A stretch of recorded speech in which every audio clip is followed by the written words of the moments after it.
Klik tombol berikut untuk mendapatkan update ilmu yang insya Allah bermanfaat.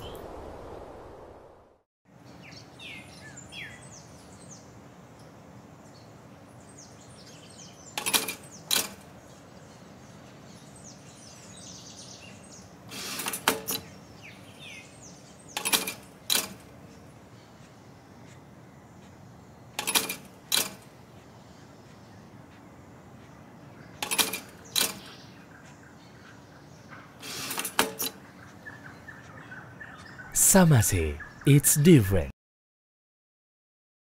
Assalamualaikum warahmatullahi wabarakatuh. Alhamdulillah alladzi bi ni'matihi tatimmus salihat. Segala puji bagi Allah Jalla Jalaluh yang karena nikmatnya kebaikan-kebaikan menjadi sempurna. Yang karena rahmatnya niat-niat baik hamba dapat terlaksana. Yang sakit menjadi sembuh. Yang sulit menjadi mudah. Yang jauh menjadi dekat. Yang duka berubah menjadi suka. Kesedihan berganti menjadi kesenangan. Semua itu adalah karunia Allah Jalla Jalaluh yang sepatutnya kita syukuri. La in syakartum la azidannakum wa la in kafartum inna azabi lasyadid. Jikalau kalian bersyukur, niscaya kami akan tambahkan untuk kalian. Dan jikalau kalian kufur, sesungguhnya azabku sangat pedih, kata Allah Jalla Jalla. Semoga kita senantiasa dibantu, ditolong untuk dapat mensyukuri nikmat-nikmat yang Allah berikan kepada kita. Kita dapat mendengar, kita dapat melihat, kita dapat duduk, kita dapat memahami. Terkadang nikmat-nikmat itu lewat dan tidak pernah kita syukuri. Allahumma salli wa sallim wa zid wa barik wa an'im ala sayyidina wa maulana Muhammadin wa ala alihi wa ashabihi ajma'in. Ya Allah, semoga salawat dan salam senantiasa Engkau curahkan untuk hamba kekasih-Mu, untuk baginda Nabi kita Muhammad alaihi salatu wassalam, untuk keluarga beliau, untuk istri-istri beliau, untuk putra-putri beliau, dan untuk seluruh sahabat Nabi. Semoga Allah meridhai kita bersama mereka. Amma ba'd, kembali kita berjumpa untuk mengkaji perjalanan hidup baginda Nabi Muhammad sallallahu alaihi wasallam. Yang ternyata sampai hari ini banyak orang-orang di luar Islam sana yang mereka mendapatkan informasi yang salah, hoax, berita yang dibuat-buat, dongeng yang tidak memiliki sandaran tentang kehidupan Rasulullah sallallahu alaihi wasallam. Karena mereka tahu, andai kata orang-orang itu membaca tentang Nabi alaihi salatu wassalam dengan bacaan yang benar, maka paling tidak mereka itu akan menghormati Rasulullah SAW.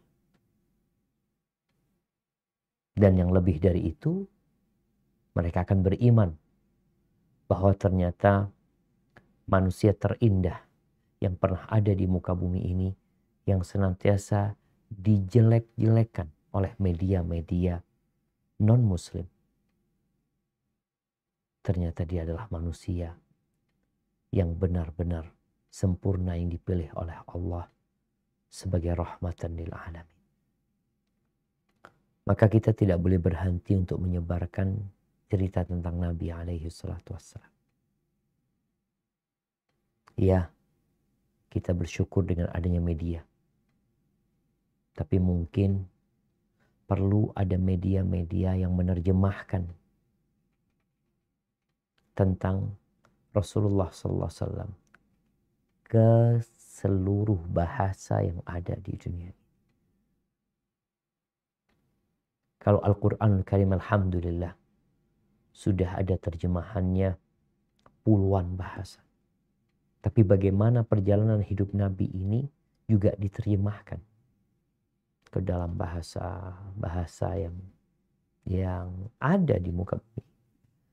Taibah ala kulli hal.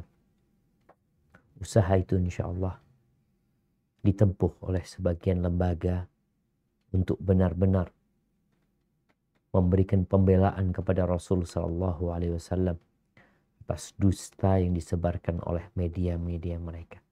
Yuriduna liyutfi'u nurallahi biafwahihim. Mereka berusaha untuk mematikan cahaya Allah dengan omongan-omongan mereka.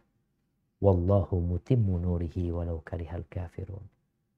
Dan Allah akan menyempurnakan agamanya, cahayanya, walaupun orang-orang kafir membenci. Setelah kejadian Hudaybiyah pada tahun ke-6 Hijriah, Rasulullah SAW di bulan Dzulqa'dah, beliau berangkat meninggalkan kota Madinah untuk melaksanakan ibadah umrah. Tapi ternyata umrah itu gagal.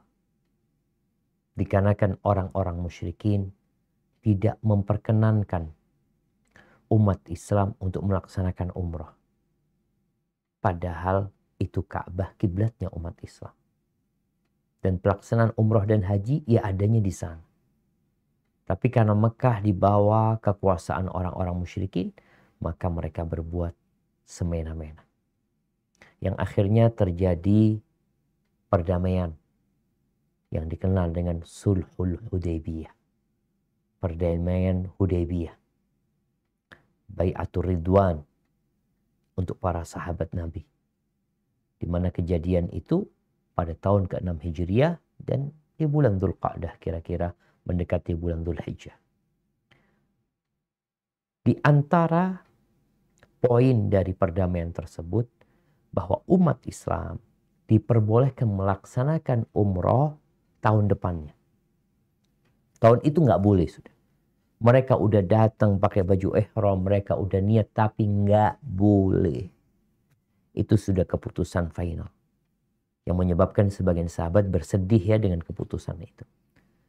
Tapi kita selalu yakin dan berbaik sangka sama Allah bahwa dalam semua ketentuan Allah dan takdirnya pasti ada hikmah. Dan ini yang akan kita kaji pada hari ini. Bagaimana Rasulullah SAW berangkat umroh terhormat, tersanjung, mulia, tanpa ada yang dapat menghinakan dan melecehkan mereka. Nah, tafadhol dibaca. Bismillah. Lanjutan kitab fikih Sirah Nabawiyah karya Prof. Dr. Zaid bin Abdul Karim Az-Zaid hafizahullahu ta'ala. Umrah qada. Ibnu Hajar berkata Al-Hakim dalam kitabnya Al-Ikhlil, berdasarkan riwayat yang mutawatir, ketika Nabi Shallallahu Alaihi Wasallam mengetahui bulan Dzulqa'dah, beliau memerintahkan para sahabat untuk melakukan umroh sebagai ganti umroh mereka yang gagal, dan tidak boleh seorang pun yang ikut dalam peristiwa Hudaybiyah tertinggal. Oleh karena itu, berangkatlah para sahabat, kecuali mereka yang telah syahid, untuk melaksanakan umroh yang jumlah mereka mencapai 2.000 orang di luar anak-anak dan kaum perempuan.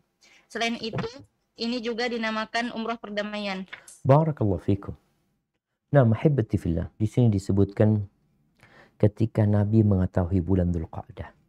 Mungkin perlu diperbaiki ya. Yang lebih tepat, lamma ahalla Dzulqa'dah. Ketika masuk awal bulan Dzulqa'dah. Jadi ketika masuk awal bulan Dzulqa'dah. Bukan ketika Nabi mengetahui bulan Dzulqa'dah. Kita jadi ingat ya. Kita bentar lagi akan masuk ke bulan Safar. Atau udah masuk kita? Udah 1 Safar? Nah, kita udah 1 Safar ya. Ingat ketika melihat hilal bulan Safar untuk berdoa. Allahumma ahillahu alaina bil amni wal iman wassalamati wal islam rabbi wa rabbukallah. Ya Allah, jadikan bulan ini bulan yang penuh dengan keamanan dan keimanan, penuh dengan keselamatan dan keislaman. Tuhanku dan Tuhanmu adalah Allah Jalla Jalla. Karena apa? Anda ingin mengingatkan bulan Safar ini bulan yang dianggap bulan bala oleh orang-orang jahiliyah. Dan ternyata sampai hari ini masih ada di kalangan umat Islam yang meyakini hal itu. Adanya Rebu Wekasan, ya, Rebu terakhir dari bulan Safar ini. Pada hari itu diturunkan bala dan musibah. Akhirnya orang-orang membuat sebuah ritual. Ingat, Nabi SAW mengatakan la Safar. La Safar, nggak ada tuh. Keyakinan bulan Safar sebagai bulan bala nggak ada. Itu tidak benar keyakinan tersebut. Baik, ketika masuk awal bulan Dzulqa'dah, maka Rasulullah SAW memerintahkan kepada para sahabat waktunya berangkat umrah sebagai pengganti umrah yang tahun lalu nggak bisa berangkat. Dan beliau mewajibkan kepada semua yang ikut Hudaybiyah. Yang ikut Hudaybiyah pada waktu itu 1400-an.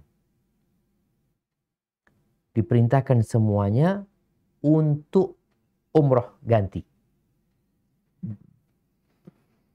Namun ternyata sebagian mereka telah meninggal. Karena kita tahu setelah Hudaybiyah itu ada Perang Khaybar, ada beberapa peperangan di mana telah tewas beberapa sahabat. Kemudian juga ikut pada waktu umroh ini orang-orang lain. Sampai jumlahnya 2000 orang. Berangkat umroh 2000 orang lah. Bayangin jemaah ya. Mereka naik onta, sebagian berjalan kaki menuju ke Mekah. Gimana gembiranya para sahabat. Disebutkan selain anak-anak dan kaum perempuan. Artinya anak-anak juga pada ikut. Dan umroh ini juga disebut umratus sudah. Umroh perdamaian. Ada sesuatu yang tidak tertulis di sini ya. Mungkin kelewatan dalam terjemahannya. Disebutkan dalam buku aslinya. Qala Ibnu Hajar rahimahullahu ta'ala. Qultu fatahsul min asma'iha arba'. Umroh pengganti ini memiliki 4 nama. Yang pertama disebut Umratul Qadha, Umratul Qadiyah, Umratul Qisas, Umratul Sulh. Itu 4 nama untuk umroh ganti. Jadi penamaan umroh ini umroh qadha itu bisa jadi sebagai ganti atau sebagai ya pelunasan dari apa yang dijanjikan oleh orang-orang musyrikin. Jadi buat para sahabat ganti, tapi juga di sisi lain ini sebagai bentuk pelunasan. Ya kan dulu janjinya tahun depan gitu loh. Maka ini disebut umroh qadha. Taib atau umroh perdamaian tadi yang kedatangan para sahabat sebenarnya tahun lalu sama tahun sekarang sama aja. Mereka datang untuk melaksanakan ibadah umroh. Tapi ada sesuatu yang berbeda. Apa yang berbeda itu yang akan kita lihat. Nah, silahkan dibaca. Rasulullah Shallallahu Alaihi Wasallam berangkat pada tahun ke-7 Hijriah setelah berlalu bulan pada tahun kaum musyrikin menghalangi beliau masuk ke kota Mekah. Nah, ini sulit difahami. Setelah berlalu bulan pada tahun kaum musyrikin menghalangi beliau masuk ke kota Mekah. Yang betul setelah setahun. Jadi di bahasa Arabnya disebutkan ba'da sidratil am minasy-syahril ladzi. Jadi setelah setahun dari bulan. Jadi setelah setahun dari bulan dilarangnya Nabi berangkat umroh. Nah, silakan lanjutkan. Beliau juga membawa 60 ekor unta kurban, membawa senjata dan perlengkapan perang lainnya, 100 pasukan kavaleri sebagai sikap waspada akan pengkhianatan kaum musyrikin. Apa pasukan kavaleri itu? Nah, pasukan berkuda. Pasukan berkuda. Baik. Nah, lanjutkan. Ketika beliau sampai di Dzulhulaifah, pasukan berkuda diperintahkan untuk berada pada barisan terdepan di bawah pimpinan Muhammad bin Maslamah dan juga pasukan bersenjata lainnya di bawah pimpinan Bashir bin Sa'ad. Barakallahu fikum. Naam. Jadi setelah setahun Rasulullah SAW berangkat bersama tadi 2.000 orang, selain wanita dan anak-anak. Lalu beliau juga membawa hadi. Hadi itu hewan ternak yang dihadiahkan untuk disembelih di Makkah. Seperti waktu umrah sebelumnya Nabi juga bawa. Tapi pada waktu umrah qadha ini beliau membawa 60 ekor unta yang untuk dikorbankan di sana. Subhanallah. Ini selain yang dibawa para sahabat ya. Ini yang dibawa Nabi sendiri. Kemudian pada waktu umroh nanti, waktu haji wada, Nabi SAW membawa 100 ekor onta. Subhanallah. Baik. Kemudian beliau juga membawa persenjataan. Persenjataan lengkap. Bukan persenjataan yang dibawa oleh musafir. Kalau musafir itu bawa pedang. Selalu mereka bawa pedang ya. Mereka bawa panah. Tapi disebutkan mereka bawa baju besi. Ini juga mungkin yang tidak diterjemahkan. Mereka cukup terjemahannya perlengkapan perang lainnya. Mereka bawa baju besi, mereka bawa tameng, mereka bawa penutup kepala yang dari besi tersebut ya. Artinya mereka melakukan hal itu karena takut orang-orang musyrikin berkhianat. Takut mereka umroh diserang sama orang-orang musyrik. Maka mau tidak mau mereka harus waspada gitu. Kemudian kita lihat juga ada 100 pasukan berkuda di bawah pimpinan Muhammad bin Maslamah. Kemudian disebutkan di sini dan juga pasukan bersenjata lainnya. Sebenarnya bukan pasukan bersenjata lainnya. Wa qaddamas silah. Jadi peralatan atau perlengkapan perang itu nggak dipakai. Tapi dibawa. Karena mereka mau berangkat umroh gitu loh. Sehingga kita tahu orang yang umroh nggak boleh pakai penutup kepala ya. Kemudian yang laki-laki kita tahu pakaiannya hanya 2 kain tersebut. Yang kalau dipikir untuk perang agak sulit gitu loh. Sehingga yang disebutkan di sini dan juga pasukan bersenjata lainnya. Tapi yang dimaksud adalah dan persenjataan itu. Jadi Muhammad bin Maslamah membawa pasukan berkuda. Kemudian Bashir bin Sa'ad itu membawa persenjataan. Jadi persenjataan itu dibawa. Berapa jumlahnya? Wallahu alam. Mungkin sejumlah jemaah umroh itu. Tapi mereka tidak pakai. Artinya persenjataan itu ada. Kemudian pasukan berkuda. Mereka semua berangkat umroh ya.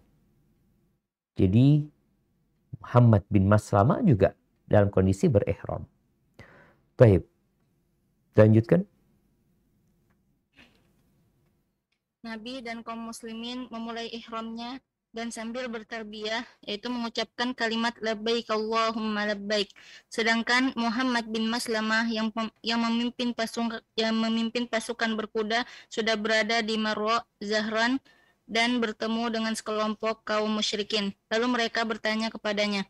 Maslamah menjawab, "Ini adalah Rasulullah. Insya Allah besok pagi beliau sampai di sini." Oleh karena itu, sekelompok kaum musyrikin tersebut mendatangi kaum Quraisy untuk mengabarkannya dan mereka pun kaget. Barakallahu fikum. Taib, kita lihat Muhammad bin Maslamah berangkat duluan. Berangkat duluan dalam rangka mengamankan jalan. Karena mereka pasukan berkuda. Tapi sekali lagi semuanya berangkat umroh ya. Karena nanti akan terjadi gantian umrohnya itu. Ketika sampai Marwa Zahran, itu nama daerah sebelum Mekah sana, disampaikan kepada mereka. Ketika ketemu orang-orang musyrikin. Rasulullah SAW gitu datang. Dalam rangka apa? Dalam rangka melaksanakan umroh gitu loh. Dan mungkin besok beliau nyampe sini. Jadi beda sehari ya. Dimana ketika orang-orang pada di Dzulhulaifah, Muhammad bin Maslamah udah berangkat duluan tuh. Bersama 100 pasukan berkuda dan bersama Bashir bin Sa'ad yang membawa persenjataan. Kejadian itu membuat mereka kaget gitu loh. Kenapa mereka kaget? Karena kan ada genjatan senjata selama 10 tahun. Kok ini tahu-tahu mereka bawa senjata? Barakallahu fiik. Nah, dilanjutkan. Sampailah Rasulullah Shallallahu Alaihi Wasallam di Marwa Zahran, lalu beliau menempatkan persenjataannya di lembah Ya'jaj yang terlihat dengan jelas wilayah Al-Haram yaitu Mekah, dan beliau menugaskan Aus bin Khuli Al-Ansari beserta 200 pasukannya untuk menjaganya. Orang-orang Quraisy mereka pun berdatangan menuju puncak-puncak pegunungan untuk menyaksikannya. Rasulullah Shallallahu Alaihi Wasallam memperlihatkan al-hadyu, yaitu hewan kurban yang akan disembelih dalam rangka ibadah haji, dan membiarkannya di Ritua. Barakallahu fikum. Nah jemaah. Jadi sesampainya Rasul SAW di Marra Zahran, beliau meletakkan persenjataannya di lembah Ya'jaj. Ya'jaj ini disebutkan di footnote kira-kira 10 km dari kota Mekah. Yang terlihat dengan jelas wilayah Al-Haram. Jadi ini berada di luar tanah haram. Persenjataan itu berada di luar tanah haram, di Ya'jaj ini. Yang terlihat batas-batas tanah haram. Jadi batas tanah haram itu berbeda dengan tanah haram yang berada di kota Madinah. Di kota Mekah, batas tanah haram itu sudah ada sejak zaman Nabi Ibrahim AS. Sehingga ada seperti prasasti yang menjadi tanda ini masuk tanah haram. Karena mereka benar-benar menghormati dan menghargai tanah haram. Disinilah tadi, kalau ada 10 pasukan berkuda yang sampai duluan, ternyata Nabi SAW meletakkan di tempat itu 200 pasukan untuk menjaga persenjataan. Menunjukkan persenjataannya banyak. Tapi 200 orang ini, kalau ada apa-apa di Mekah, mereka juga bisa merangsek masuk untuk membantu umat Islam di sana. Jadi sebuah strategi yang benar-benar dipikirkan ya. Kemudian di sini disebutkan ketika Nabi SAW masuk, orang-orang Quraisy Mekah pun berdatangan menuju puncak. Nggak berdatangan, mereka keluar. Bukan berdatangan, tapi mereka keluar dari rumah mereka menuju ke puncak-puncak gunung. Nah, mereka menuju ke puncak-puncak gunung untuk menyaksikannya. Yakni mereka berada di puncak gunung itu, ya nggak ingin berinteraksi dengan umat Islam. Jadi 3 hari kota Mekah itu diberikan kepada umat Islam. Ini orang-orang musyrikin nggak berangkat umroh wala apa, wala tawaf. Mereka menuju ke puncak-puncak gunung untuk menyaksikan. Untuk menyaksikan apa? Menyaksikan umat Islam umroh. Tapi ingat, ketika mereka umroh itu, yang namanya berhala masih ada di Ka'bah. Ada 360 berhala di sekitar Ka'bah itu masih ada. Karena belum dikuasai umat Islam. Dan kalau kita melihat bagaimana para sahabat sama sekali tidak mengganggu patung-patung itu. Karena mereka tahu bukan kekuasaan mereka, mereka juga dalam perdamaian. Kemudian Rasulullah memperlihatkan al-hadu, hewan kurban yang akan disembelih dalam rangka ibadah haji. Ini juga kesalahan terjemahannya. Mereka bukan sedang haji, mereka sedang umroh. Jadi ini hadyu yang memang dikhususkan, jadi bukan haji, tapi umroh. Jadi Nabi menampakkan hal itu supaya orang-orang musyrikin tahu bahwasanya Nabi memang mau berangkat umroh gitu. Persenjataan ditaruh di luar sana. Persenjataan itu hanya untuk jaga-jaga. Beliau masuk tidak membawa senjata. Taib. Dan membiarkannya di Ritua. Jadi kurbannya itu ditaruh di Ritua nanti yang akan dibawa ke Marwah ya. Mungkin kita bisa ngelihat Ritua. Oh enggak, ini bukan yang satunya. Taib, itu Ritua. Kita lihat nggak jauh dari haram ya, Dzituwa itu. Jadi hewan-hewan yang dibawa Nabi ditaruh di Dzituwa karena nggak dibawa ke masjid gitu. Walaupun nanti setelah Nabi umrah akan dibawa ke Marwah untuk disembelih di sana. Baik, tafadhol dilanjutkan. Dalam Sahih Al-Bukhari dari Ibnu Abbas radhiyallahu anhu berkata, ketika Rasulullah Shallallahu alaihi wasallam dan para sahabatnya tiba, orang-orang musyrik berkata, sesungguhnya dia datang kepada kalian dalam keadaan sakit karena demam Yathrib. Barakallahu Kemudian fikum, mungkin ini perlu diperbaikin ya. Bukan dalam keadaan sakit ya. Disebutkan dalam bahasa Arabnya, innahu yaqdumu alaikum wa qad wahanathum humma Yathrib.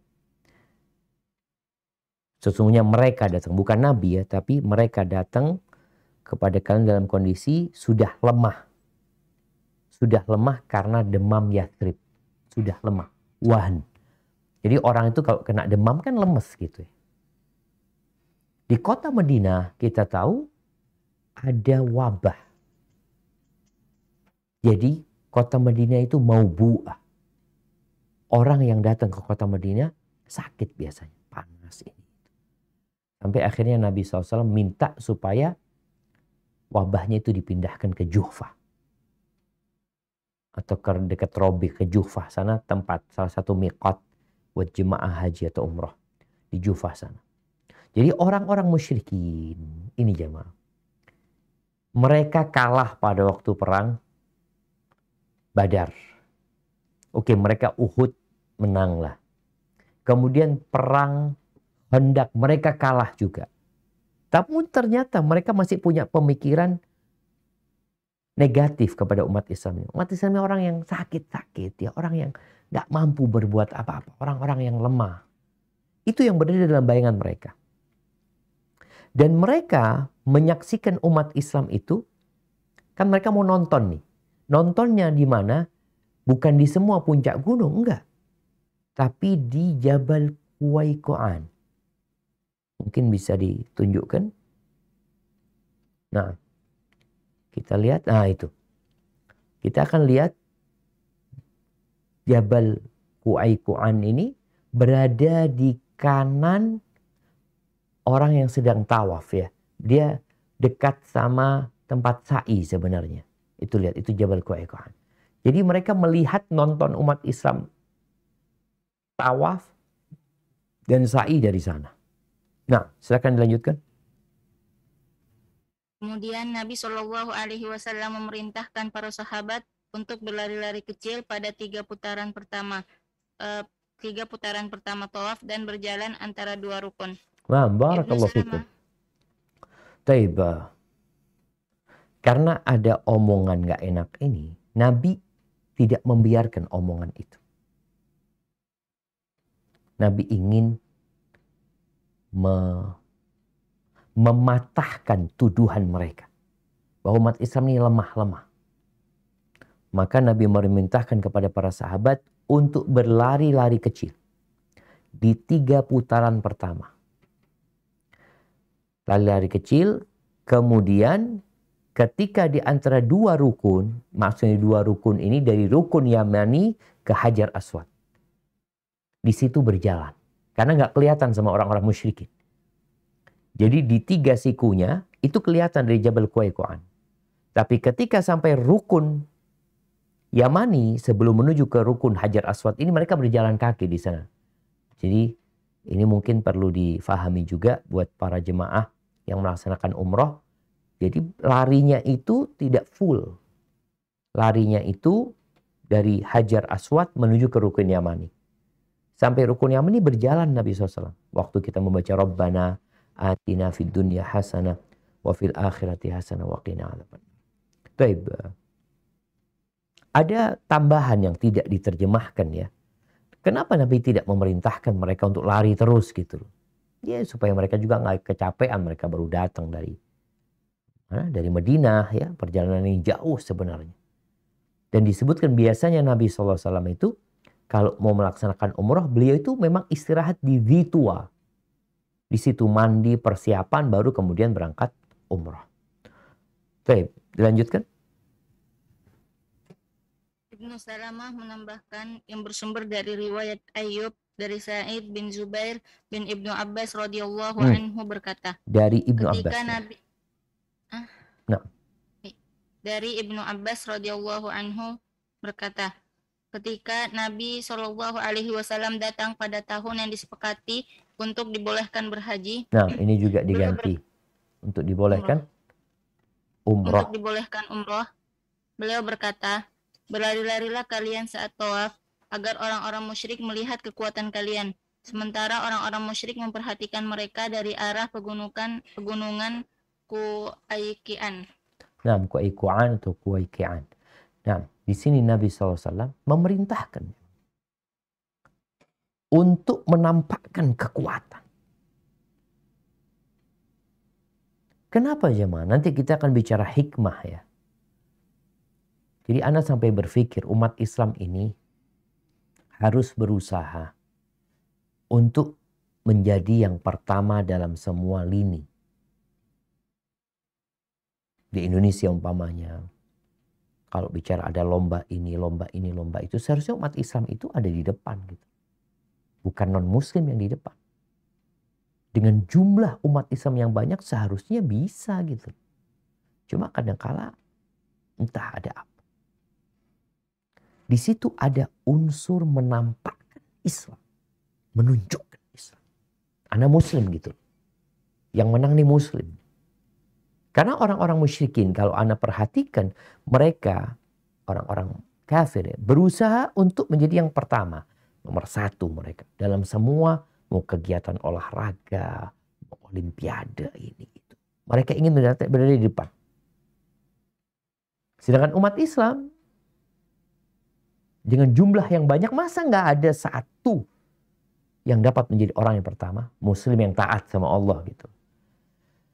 Tapi di sini Nabi SAW dalam kondisi beribadah, dalam kondisi sedang tawaf, beliau menyuruh para sahabat untuk berlari-lari demi menampakkan kekuatan umat Islam. Nah, kayak al-mu'minul qawi, orang mukmin yang kuat itu, yang pertama kuat imannya, kuat ilmunya, kuat azimahnya. Tapi secara fisik muslim itu perlu kuat. Tapi apa gunanya fisiknya kuat kalau imannya lemah? Akhirnya jadi maksiat nanti. Baik, dilanjutkan. Dalam sirah Ibnu Hisham disebutkan, ketika Rasulullah Shallallahu alaihi wasallam memasuki Masjidil Haram, beliau menyingkapkan kain ihramnya sehingga terlihatlah bahu kanannya. Lalu beliau berkata, Allah mencurahkan rahmatnya kepada siapa yang memperlihatkan kekuatannya hari ini di hadapan mereka kaum musyrikin. Kemudian beliau mengusap rukun, yaitu sudut Ka'bah, dan keluar sambil berlari-lari yang diikuti para sahabatnya. Ketika sampai di Rukun Yamani, beliau mengusapnya lalu berjalan hingga Hajar Aswad. Kemudian kembali berlari-lari hingga 3 putaran pertama, selebihnya berjalan. Masya Allah. Kita lihat bagaimana Nabi SAW mengatakan, rahimallahu mra'an arahumul yawm min nafsihi quwwah. Semoga Allah merahmati siapa yang memperlihatkan kekuatannya hari ini kepada orang-orang musyrik. Jadi Nabi ittiba itu. Menampakkan bahu kanan ya. Karena kan tawaf kita berputar ke arah kiri kan. Itu supaya orang-orang musyrikin kelihatan gagah-gagah umat Islam. Jadi disuruh menyingkapkan. Ittiba ini yang sampai hari ini disyariatkan. Maka berusaha untuk menjadi muslim yang menampakkan kekuatan kepada orang-orang musyrikin. Allah Jalla Jalaluhu mengatakan wa'a'iddu lahum mastata'tum min quwwah. Persiapkan untuk menghadapi mereka segala macam bentuk kekuatan. Tunjukkan kepada mereka. Karena orang kadang-kadang ngelihat tangannya aja udah keder gitu ya. Oh, ini orang kuat nih gitu. Dan Nabi menyebutkan itu di sini. Sehingga para sahabat pun mereka melakukan ittiba ya. Maka ittiba ini sunnah, bukan wajib sebenarnya. Artinya kalau mereka menutup tawaf, sah tawafnya. Tapi disunnahkan untuk menampakkan bahu kanannya. Yang dahulu ceritanya agar orang-orang musyrikin kelihatan dengan kekuatan umat Islam. Dan mereka juga berlari-lari. Nabi mengusap Hajar Aswad.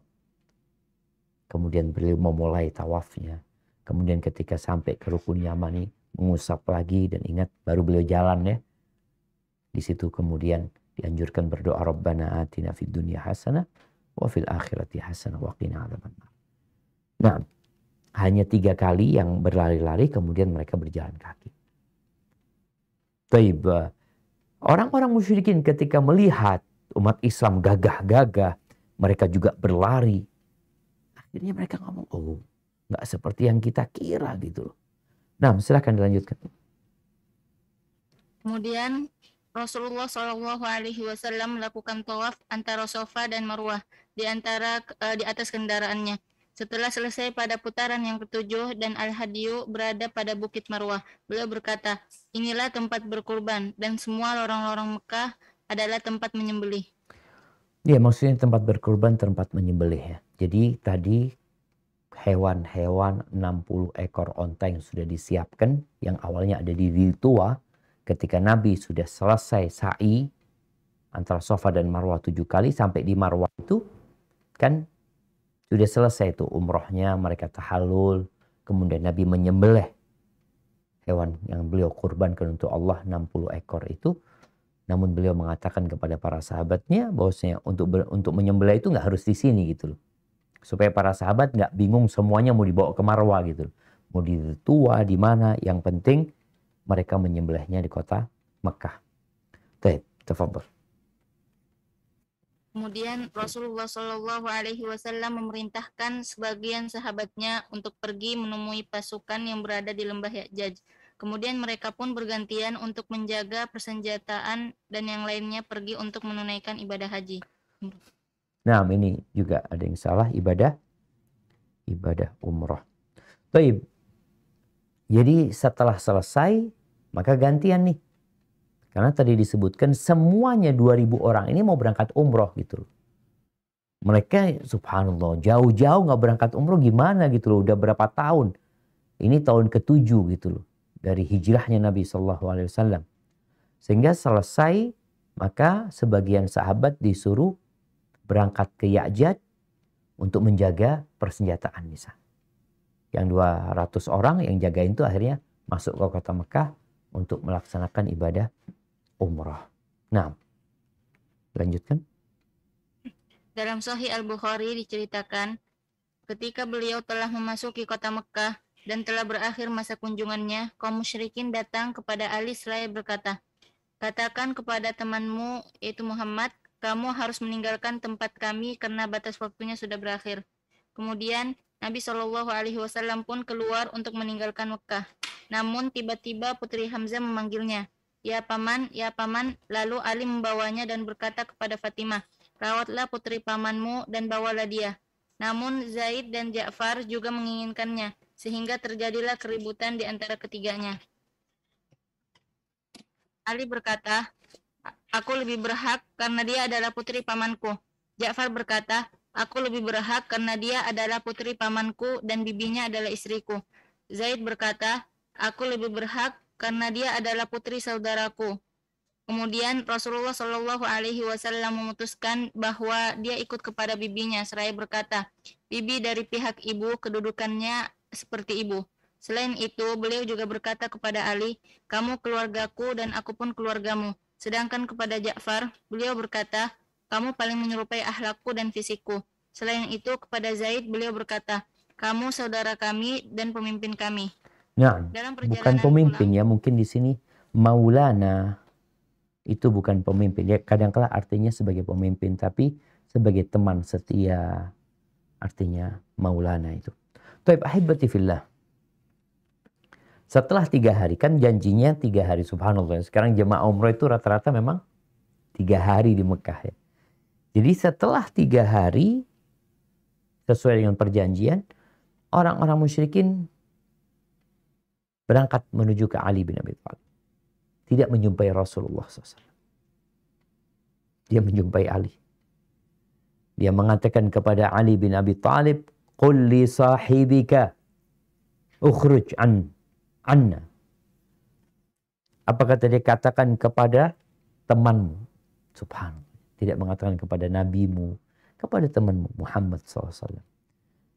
keluarlah kalian, ukhruj anna.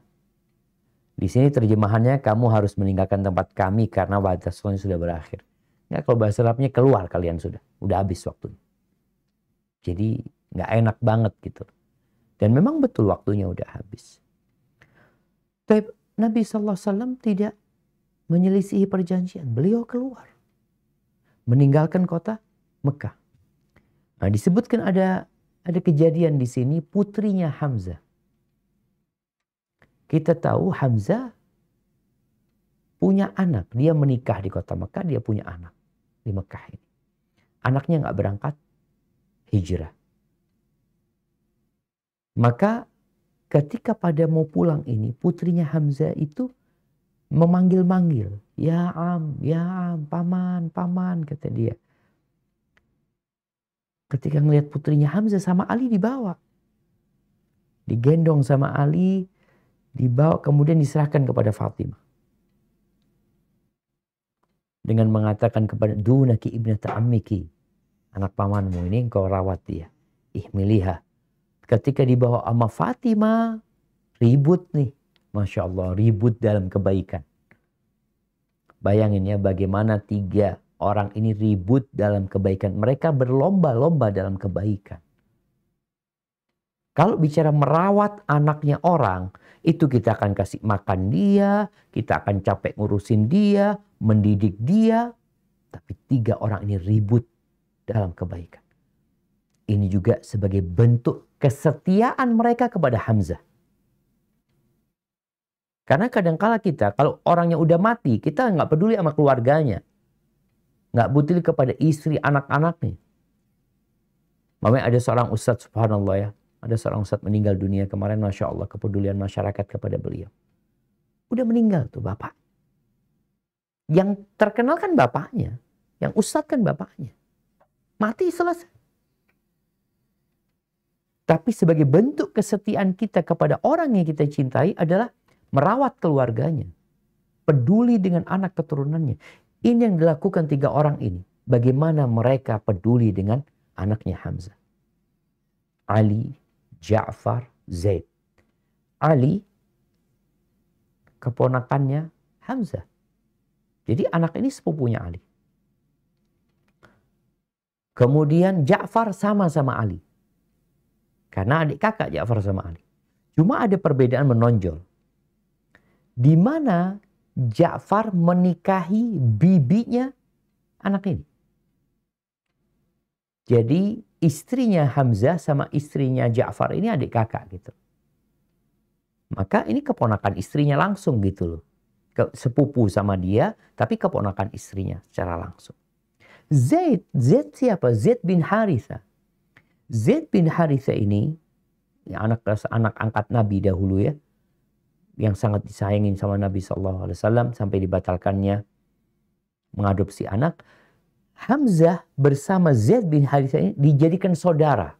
Ketika mereka hijrah, kan ada proses al-mu'akhah, di mana Nabi menjadikan fulan, saudaranya fulan ya. Bahkan pada waktu itu sebelum turunnya ayat warisan, mereka saling mewarisi.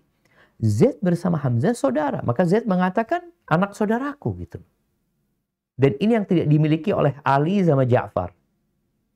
Karena kalau Ali sama Ja'far itu sepupu hitungannya. Anak ini. Tapi sama Zaid ponakan gitu loh. Karena aku saudaranya Hamzah gitu loh. Namun tadi Ja'far memiliki kelebihan, dia sepupunya anak ini. Dan anak ini adalah keponakan istrinya langsung gitu.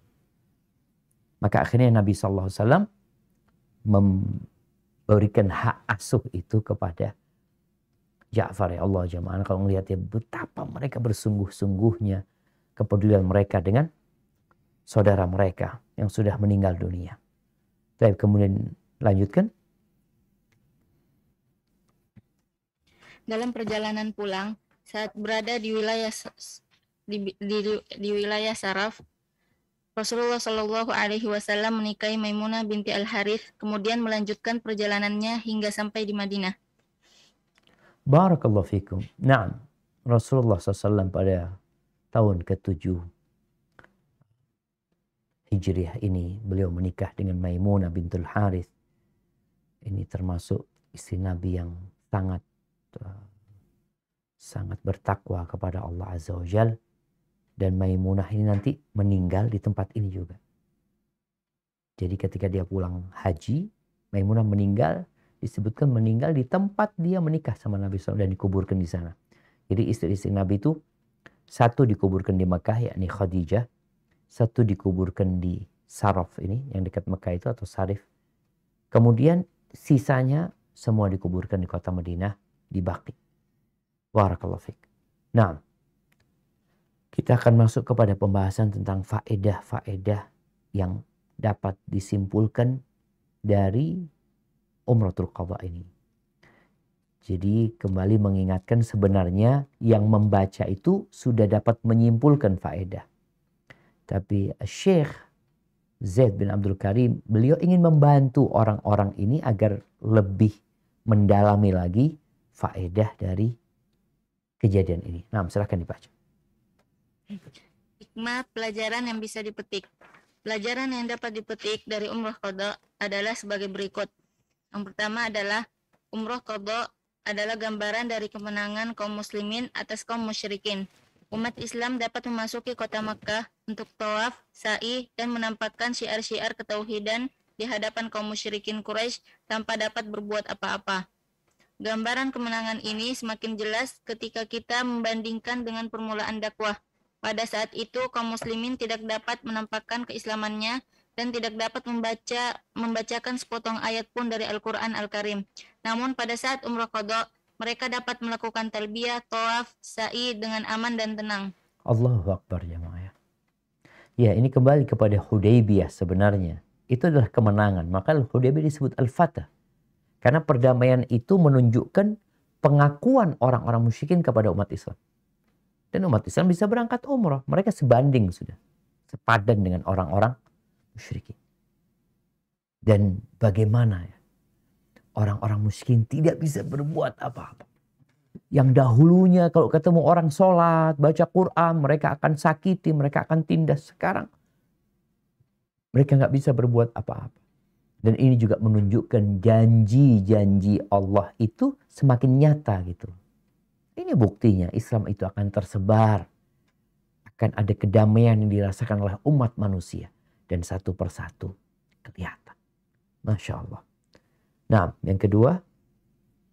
Yang kedua adalah senjata yang dibawa oleh Rasulullah SAW dan menempatkannya di Ya'jaj yang dekat dengan Mekah adalah sebagai sikap waspada akan adanya pengkhianatan kaum musyrikin. Dari sini kita harus sikap waspada dan hati-hati, terutama pada situasi dan kondisi dikhawatirkan akan terjadi pengkhianatan dan serangan mendadak dari kaum kafir. Subhanallah jemaah. Ini mengingatkan kita bahwa tawakal itu adalah amalan hati. Hati bergantung sama Allah Azza wa Jalla. Tapi raga kita tetap kita harus melakukan ya amalan, usaha. Nabi SAW orang yang paling bertawakal kepada Allah Azza wa Jalla. Tapi beliau tetap membawa senjata. Dan beliau mengatur bagaimana pasukan bersenjata itu 200 orang nunggu di sana.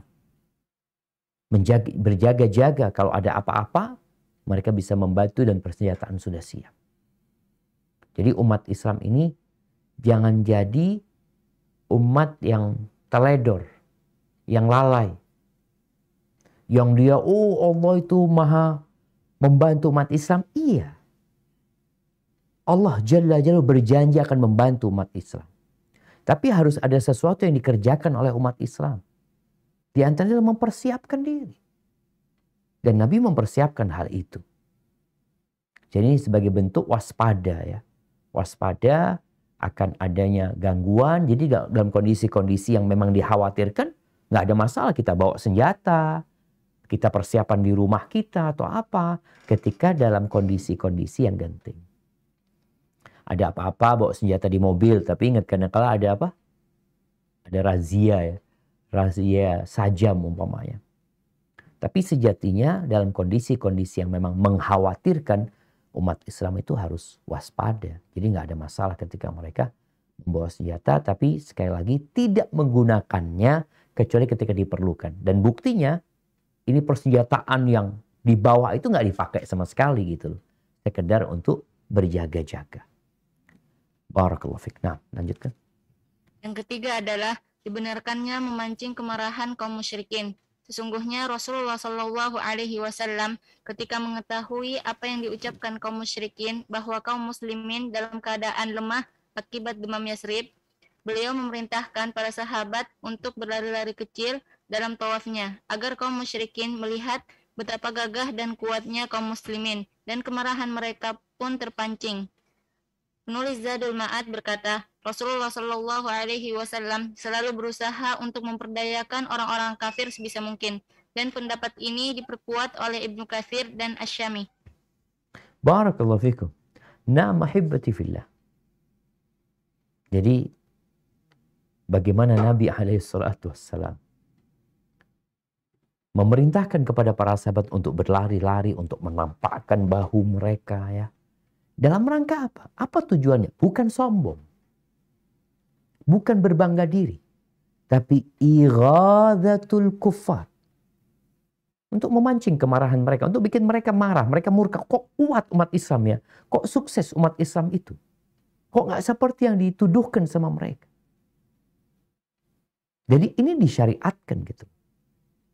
Jadi ketika seorang muslim melakukan suatu tindakan yang mungkin memancing kemarahan orang-orang musyrikin, tapi bukan dengan tujuan pamer dan riya, berharap pujian dari mereka, itu hal yang disyariatkan.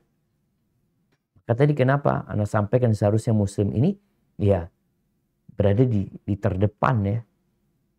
Umpamanya dalam bidang umum dokternya dokter muslim nih yang paling hebat.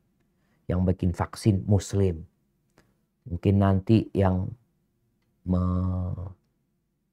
membuat sesuatu yang bermanfaat buat dunia ini muslim lagi. Supaya orang-orang kafir jadi marah. Kok muslim semuanya? Ya. Dan buat teman-teman nih yang sekolah umum.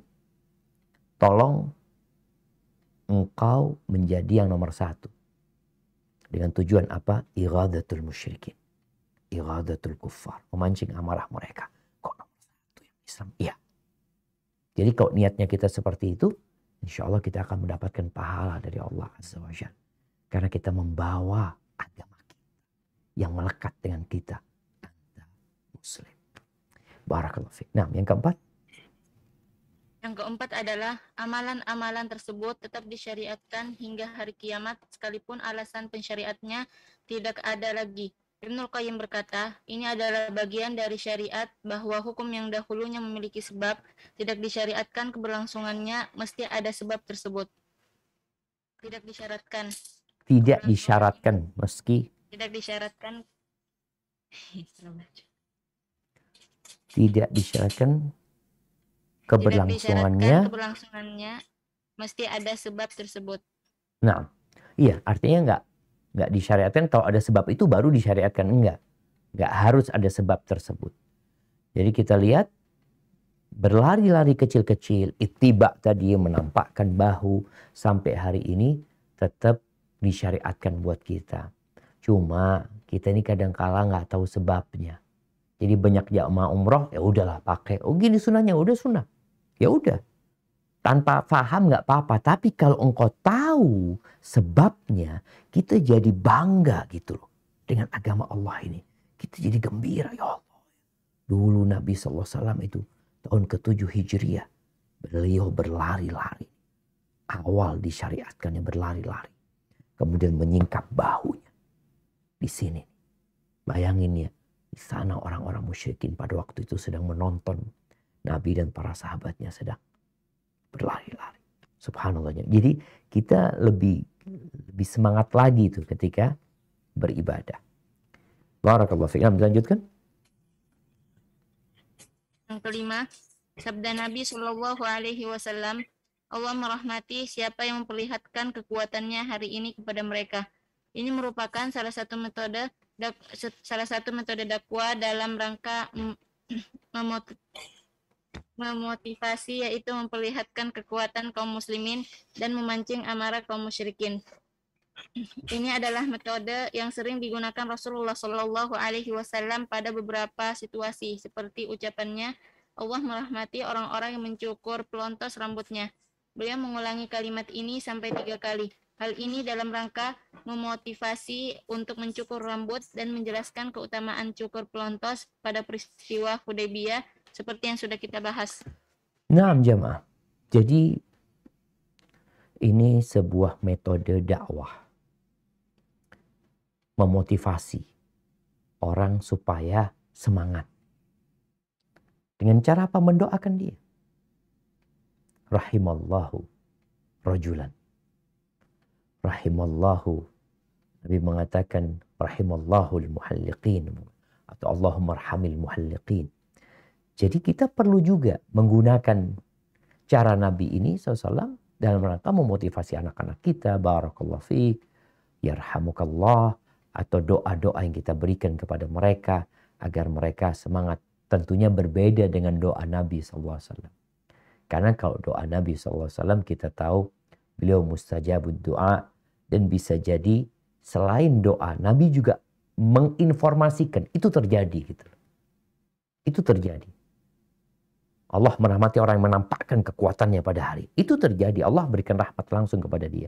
Sedangkan kalau kita kan mendoakan ya. Semoga gitu loh.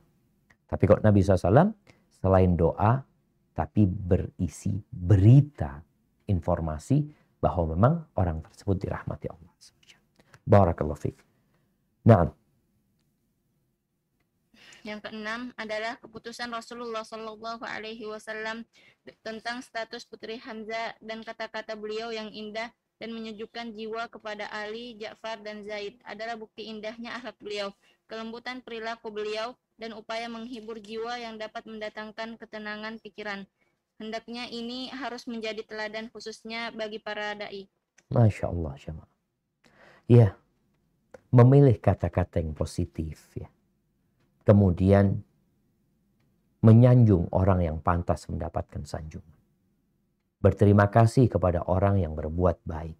Itu metode Nabi SAW dalam berdakwah.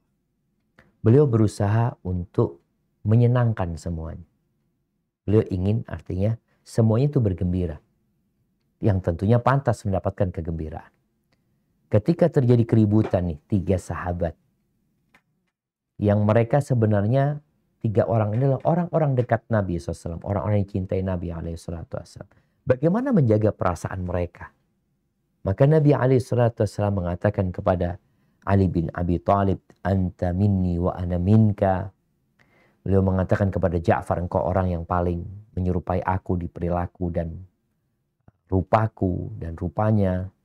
Kemudian di Zaid bin Harithah, bagaimana Nabi SAW mengatakan kepada Zaid, Anta akhuna wa maulana, kamu saudara kami dan pelindung kami atau orang-orang yang setia sama kami.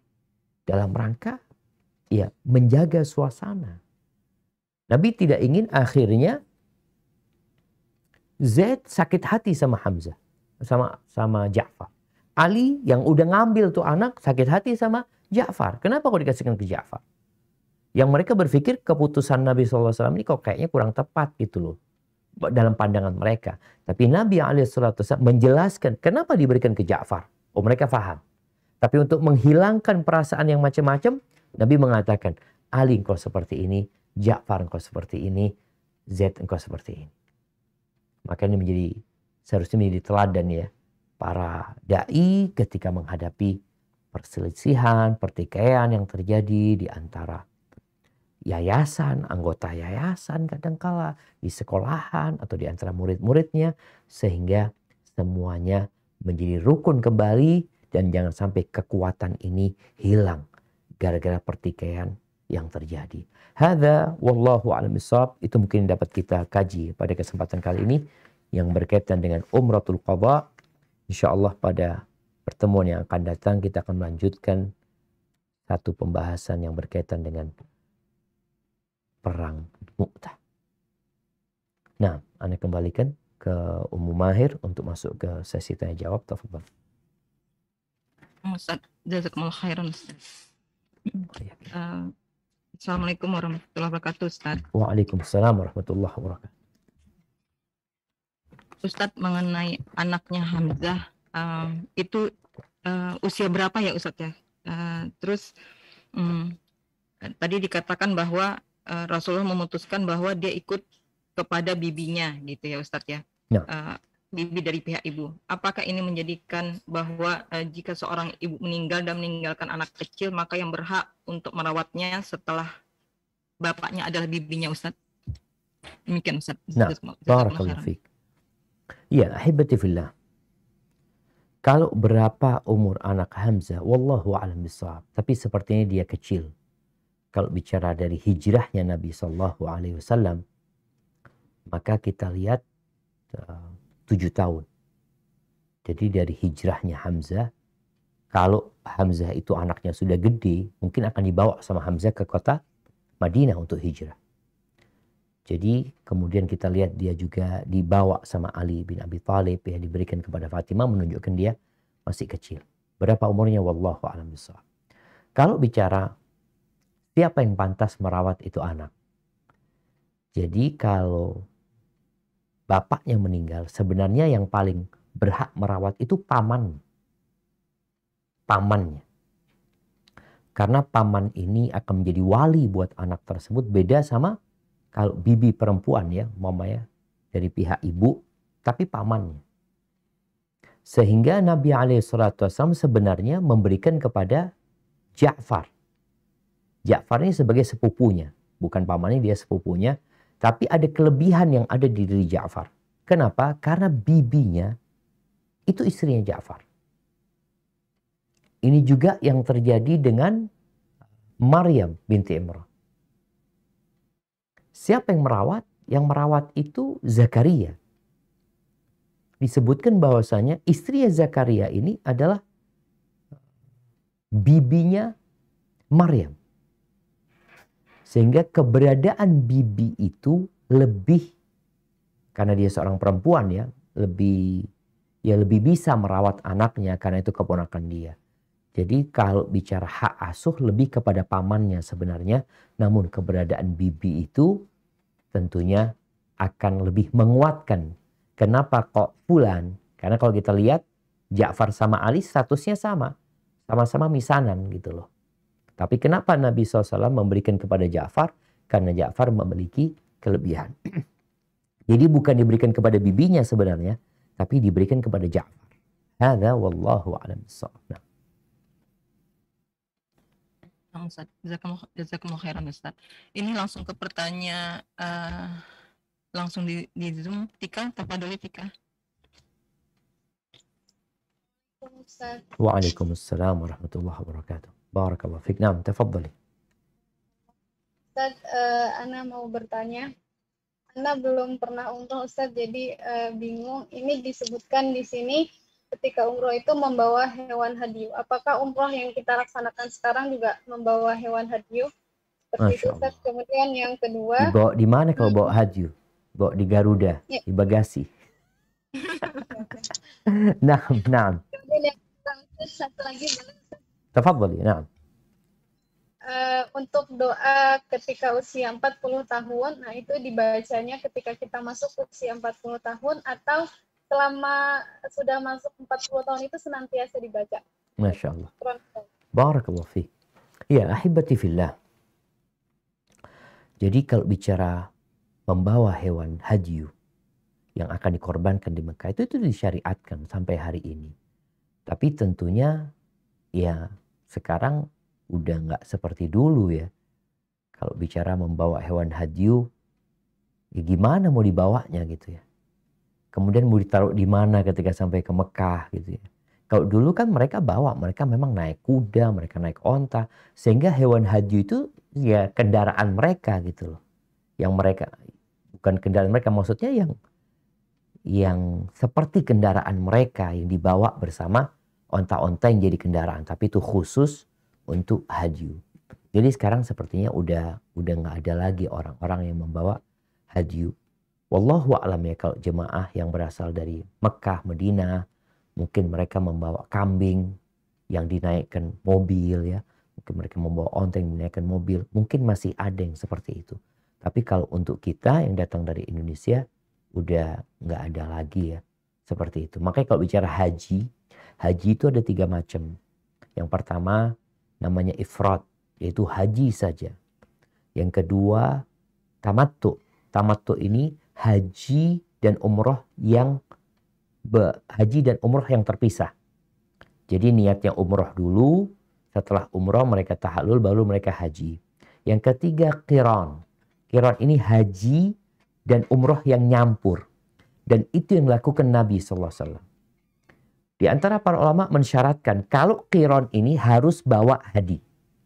Nabi SAW menyuruh para sahabatnya yang tidak membawa hadi agar menjadikan hajinya itu tamattu, bukan qiran.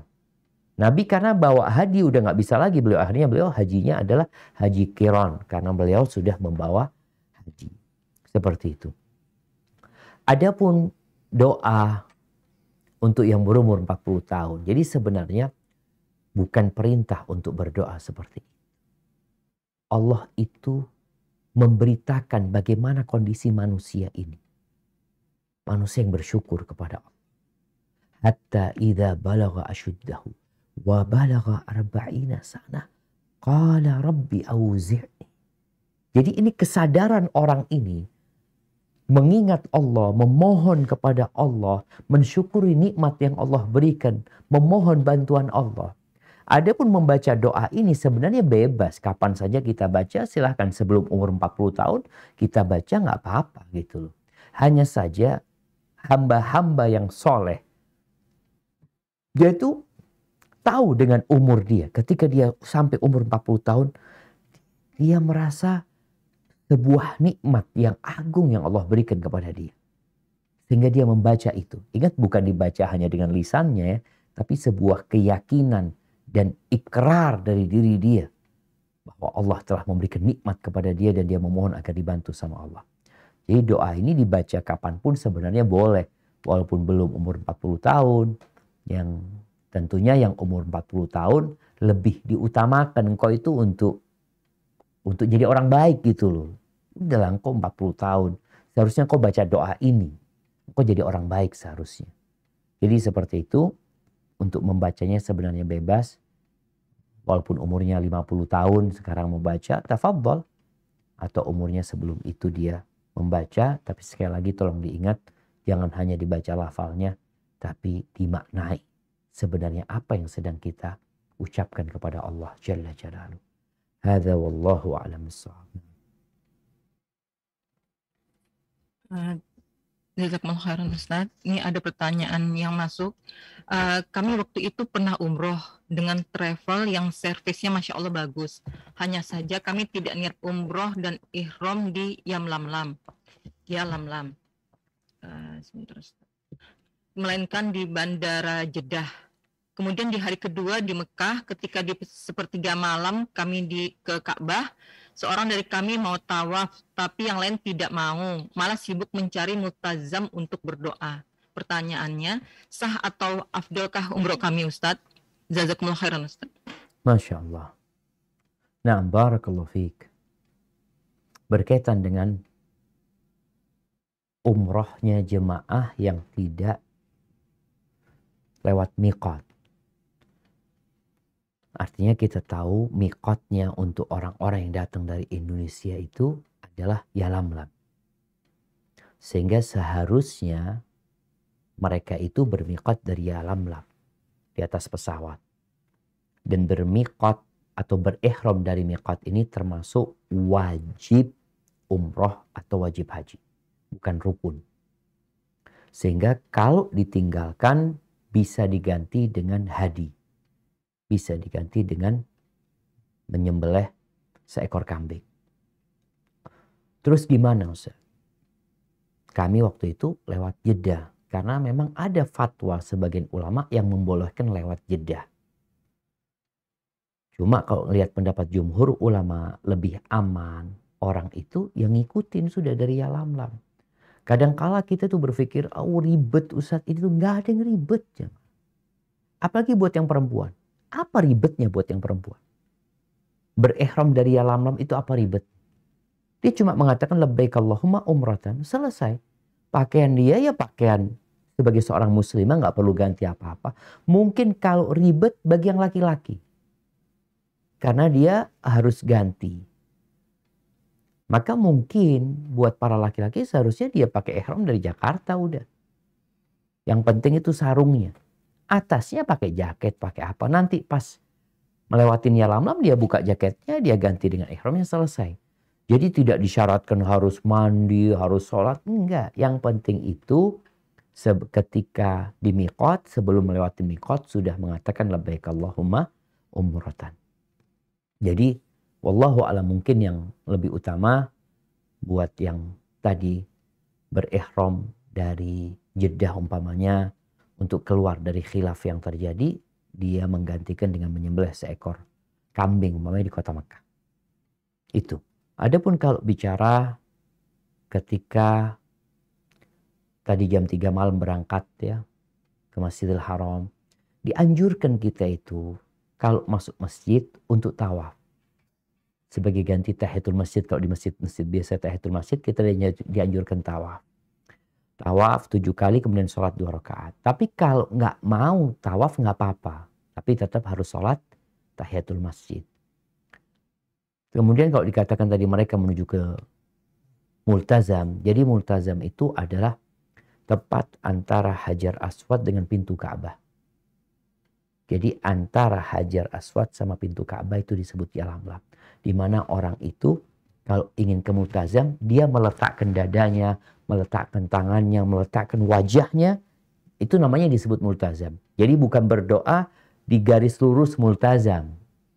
Karena nama Multazam itu adalah untuk menempelkan wajah, dada, dan tangan kita. Jadi seperti itu. Insya Allah semoga kita bisa segera berangkat umrah. Barakallahu fiik. Nah, Ustadz nih tadi ada ketinggalan catatan Ustadz, umroh pengganti ini memiliki tadi 4 nama ya Ustadz. Nah gimana? Kemudian? Tadi ketinggalan catatan Ustadz, umroh pengganti ini memiliki 4 nama umroh qada. Apa aja ya Ustadz? Iya. Tadi disebutkan umratus sulh, umrah kedamaian, umratul qadiyah. Qadiyah itu bisa bermakna satu urusan ya. Satu hukum. Atau umratul qisas. Nah, umratul qisas ada 4. Umratul qada, qadiyah, qisas sama sulh. Barakallahu fiik. Nah, Ustaz, jazakumullah khairan Ustaz. Ke penanya langsung, Umu Sukaina, tafadholi. Assalamualaikum Ustaz. Waalaikumsalam warahmatullahi wabarakatuh. Naam, tafadhal. Apa hukumnya orang yang baru bisa memberikan pinjaman gitu Ustaz, atau talangan gitu Ustaz. Sekarang kan ada misalnya mau bangun masjid mungkin dipinjam dulu ke toko material atau ada urunan untuk orang sakit gitu, tapi mungkin sambil nunggu kumpul tuh ada yang nalangin gitu Ustaz. Jadi dari sisi si pemberi pinjaman bagaimana, dan dari sisi yang minjam kan itu jatuhnya tetap utang piutang ya Ustaz ya. Nah. Terus yang kedua, Allah kan bisa berbuat di luar sunnah kauni Ustaz, di luar hukum sebab akibat gitu. Nah. Bagaimana dengan orang-orang yang bergantung dengan ya itu pada kejadian yang di luar sebab akibat gitu, saat misalnya mau pasukan tank lawan pasukan berkuda gitu, atau mau umroh tapi nggak nabung gitu, saat mohon nasihatnya jazakallah. Nah. Barakallahu fiik. Iya. Ahibati fillah. Barusan ada 2 pertanyaan. Apa yang pertama? Utang. Nah, yang pertama utang. Berkaitan dengan utang, alhamdulillah. Jadi ini utang ini salah satu pintu kebaikan yang mungkin kita berat untuk mengamalkannya. Orang yang mengutangin orang lain itu seperti dia sedekah separuhnya. Kayak sebagian sahabat itu lebih suka ngutangin orang daripada ngasih. Kenapa? Kalau ngutangin orang biasanya orang ini memang benar-benar butuh gitu. Kalau ngasih bisa jadi kita kasih orang dia punya duit sebenarnya gitu. Dia nggak terlalu perlu sama itu duit. Jadi sedangkan ngutangin udah dapat pahala sedekah, duitnya nggak habis. Nanti duitnya bakal balik. Di antara bentuk ngutangin yang mungkin lebih terjamin ya. Cuma kan orang kadang-kala Anda ngutangin Ustaz, nggak bayar-bayar orang yang Ustaz. Tapi kalau kita ngutangin ke lembaga, ke masjid, sekolahan, ada orang beli tanah buat wakaf, masjid, atau buat sekolahan tapi nggak ada duitnya, kita talangin, utang. Jadi kita akan dapat pahala sedekah dengan kita ngutangin tersebut. Adapun berkaitan dengan yang pinjem, ya dia harus melunasin. Cuma yang ngutang itu kan bukan perorangan. Jadi utangnya itu utang lembaga. Jadi bukan utang perorangan. Kecuali ada yang menjamin. Jadi kadang-kala umpamanya, Ana nih, ada masjid butuh. Lalu Ana ngomong sama Fulan, Bang ini kayaknya butuh fulus nih masjid ini 100 juta gitu loh. Siap Ustaz. Akhirnya dikirim nih uang ke sana. Ana jadi penjamin. Jadi akhirnya kalau nggak bayar ya mau nggak mau Ana harus ngelunasin gitu loh. Kalau ternyata lembaga ini tidak mau melunasin. Adapun pertanyaan yang kedua tadi. Kalau dikatakan ada orang yang bergantung kepada bantuan-bantuan Allah yang di luar sunnatullah. Ya nggak masalah sebenarnya kalau kita tetap menjalani jalannya.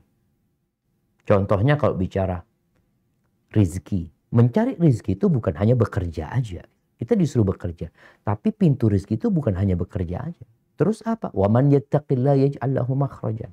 Yang bertakwa kepada Allah, Allah akan berikan jalan keluar. Kemudian umpamanya yang beristighfar, Allah akan berikan kepadanya rizki, anak, harta. Akan tetapi jalannya harus dilewati. Rasulullah Shallallahu Alaihi Wasallam itu mengajarkan kepada para sahabat untuk tetap menjalankan sunnatullah. Bicara tawakal bukan berarti tawakal itu ya diem di rumahnya. Makanya Nabi SAW mencontohkan tawakal yang hakiki itu seperti burung tuh. Allah akan kasih rizki kepada kalian seperti burung. Burung tuh keluar gitu loh. Bukan berarti dia di rumah aja nunggu rizki itu datang. Enggak, dia keluar. Jadi kalau ada orang-orang tadi yang tidak mau mempersiapkan diri. Kalau bicara perang ya, dia nggak mau bersiap diri untuk perang. Karena dia merasa pada waktu perang Badar tuh, para sahabat menang jumlahnya sedikit, mereka persenjataannya nggak lengkap. Setelah perang Badar turun firman Allah, wa a'iddu lahum mastata'tum min quwwah, persiapkan. Jadi ada perintah Allah untuk mempersiapkan. Nggak lagi kita mengatakan, dan ini juga untuk menghindari pemahaman-pemahaman seperti tadi, jangan sampai berpikir, oh semua perang itu tanpa persiapan kita bisa menang. Ada kejadian-kejadian yang memang tanpa persiapan, karena mendadak umpamanya. Allah berikan kemenangan. Tapi selain itu tetap harus menjalankan sebab akibat tadi seperti yang dilakukan oleh Rasulullah SAW. Hadza wallahu a'lam bissawab.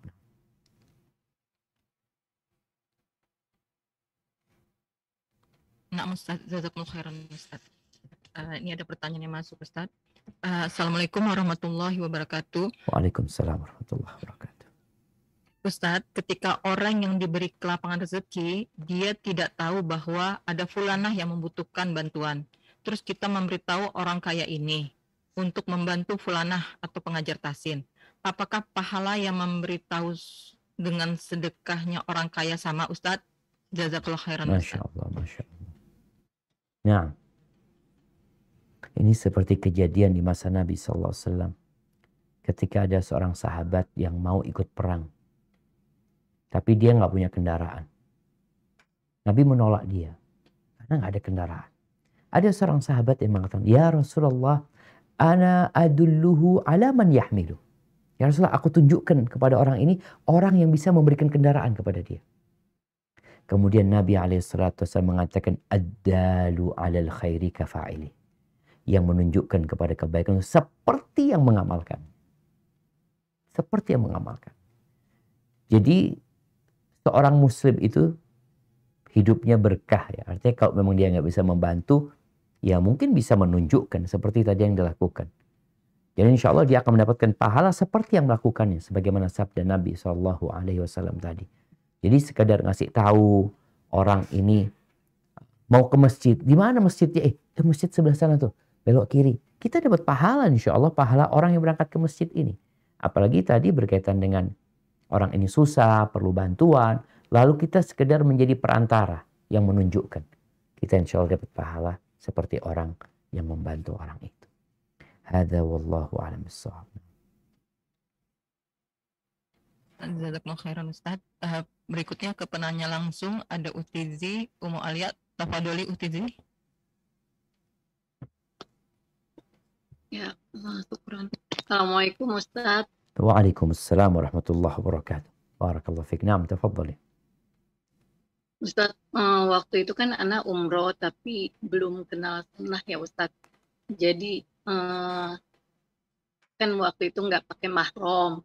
Terus pihak travel itu ngasih tahu dari mereka sediain pihak mahram gitu loh Ustaz.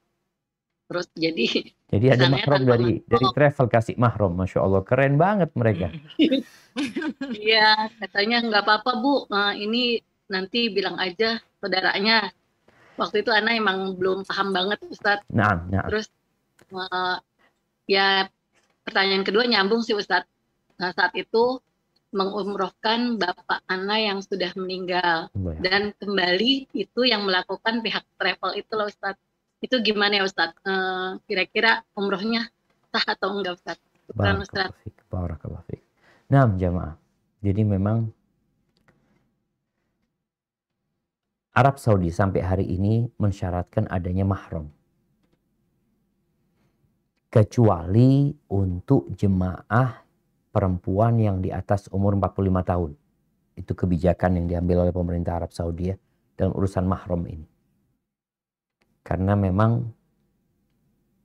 mereka melihat hadis Nabi SAW, la tusafirul mar'a illa ma'adhi mahram. Perempuan nggak boleh safar kecuali pakai mahram. Adapun pengkhususan itu mereka mungkin memandang ya kalau yang sudah tua-tua mungkin aman buat mereka asalkan ada rifqah ma'munah, ada orang-orang yang mendampingin dia. Yang nggak punya mahram ini maksa berangkat, mau nggak mau dia akan melakukan kebohongan. Tadi mahram, ini mahram padahal bukan mahramnya.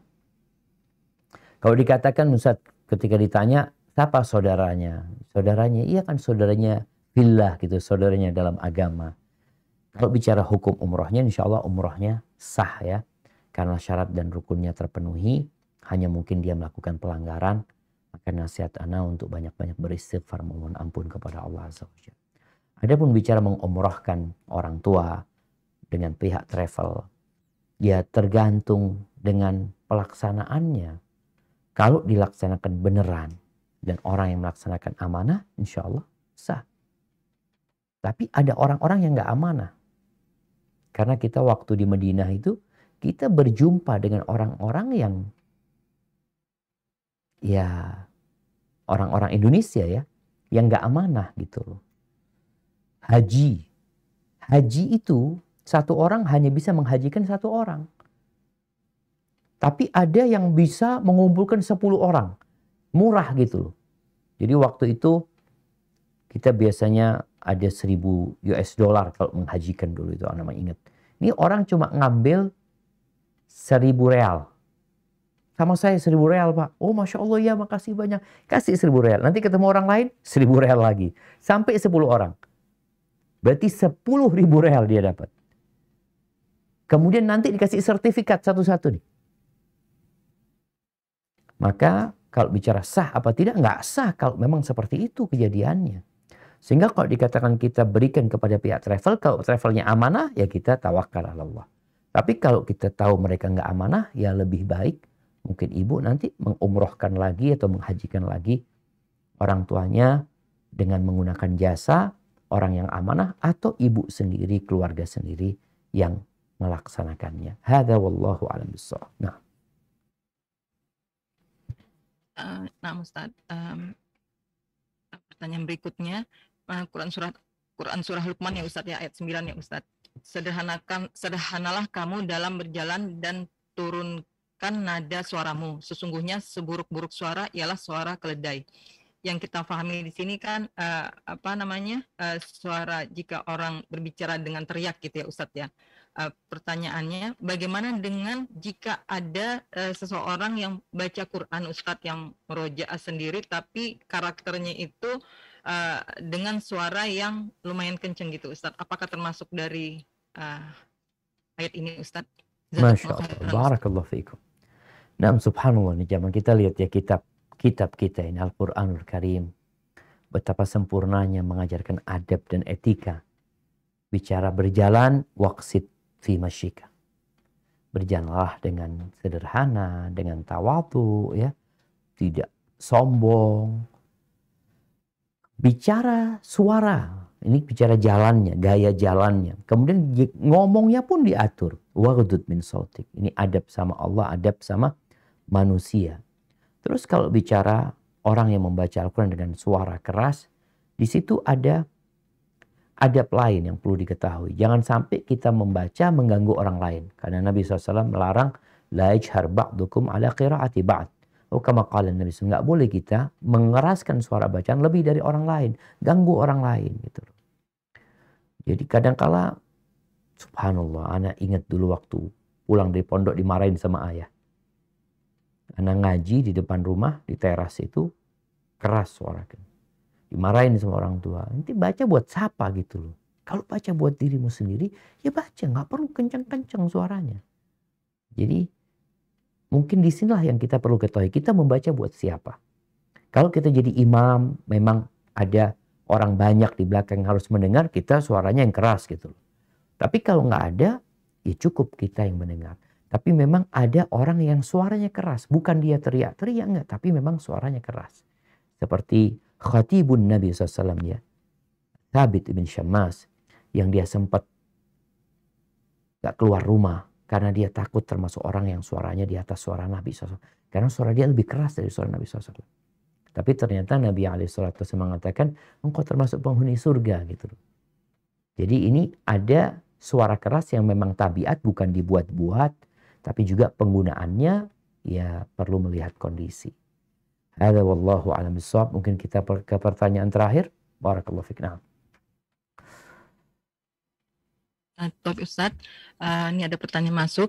Bolehkah minum sirup penambah darah yang mengandung sampai cider essence? Sepertinya sejenis khamar, tapi tidak disebutkan jumlah kadar kandungannya.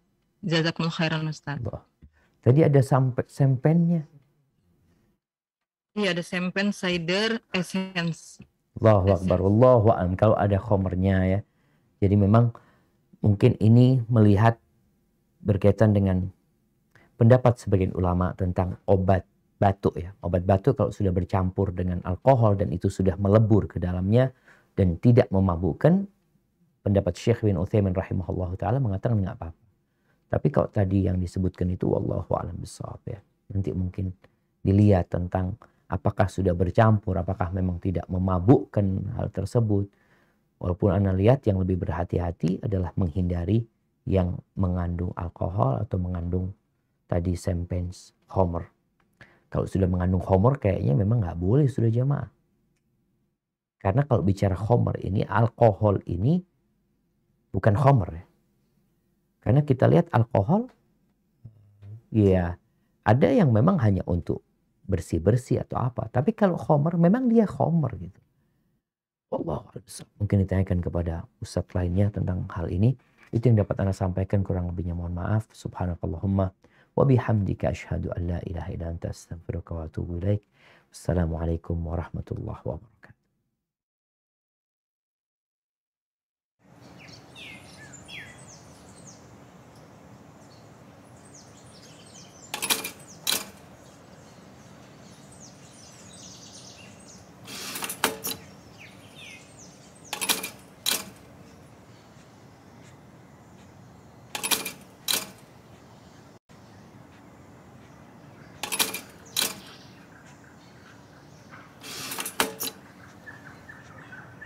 Samase, it's different.